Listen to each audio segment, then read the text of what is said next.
Mr. Gruber, floor is yours.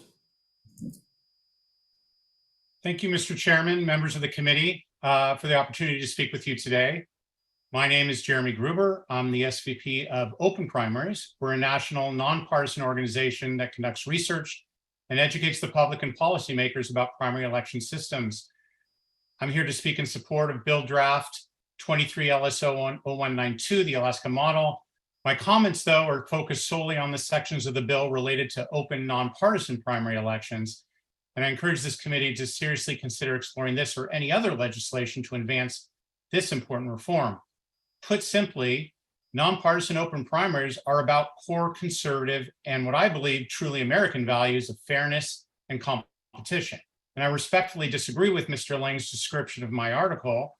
The partisanship and voter frustration that existed at the time primaries were created 100 years ago in Wyoming dwarfs even what voters are experiencing today. And the Supreme Court has ruled definitively on these issues and would disagree that this is a constitutional issue at all.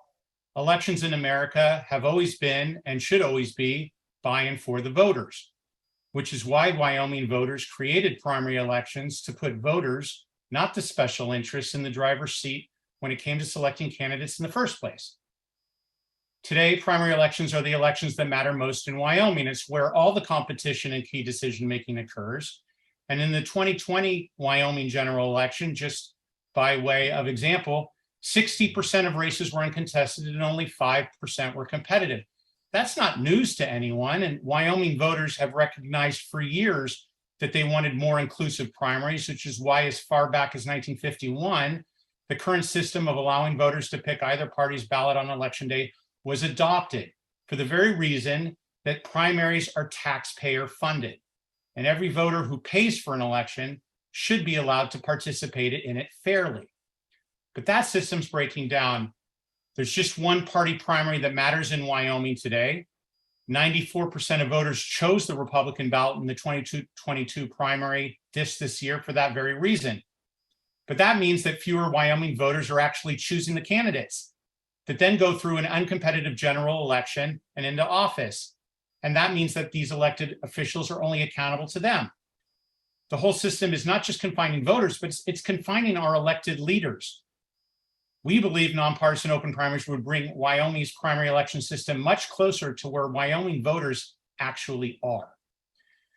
Just by way of background, the nonpartisan primary was introduced statewide over 80 years ago by Nebraska Republican Senator George Norris. And you're already familiar with these types of elections because they are the standard form of election at the municipal level in Wyoming. 4 states, Alaska, Washington, Nebraska, and California, now use them statewide, and it's a simple solution, but it has a very strong effect. All candidates, regardless of party, appear on the same ballot with their party affiliation. All voters participate in a single nonpartisan open primary and get to choose from all the candidates. The top candidates advance. That means voters are back in the driver's seat. Elections are more competitive. Participation goes up because everybody can participate equally. And elected leaders are actually empowered to govern because they don't have to only represent small fractions of their constituency, but they are accountable to and representative of everybody. I appreciate that these are important issues to evaluate. I'm happy to support and be a resource to your work in any way as you evaluate these reforms, and I'm certainly happy to answer any questions you might have. Thank you. Thank you. Questions for Mr. Gruber? Not seeing it today, Jeremy. Thank you very much for being here and waiting for the day.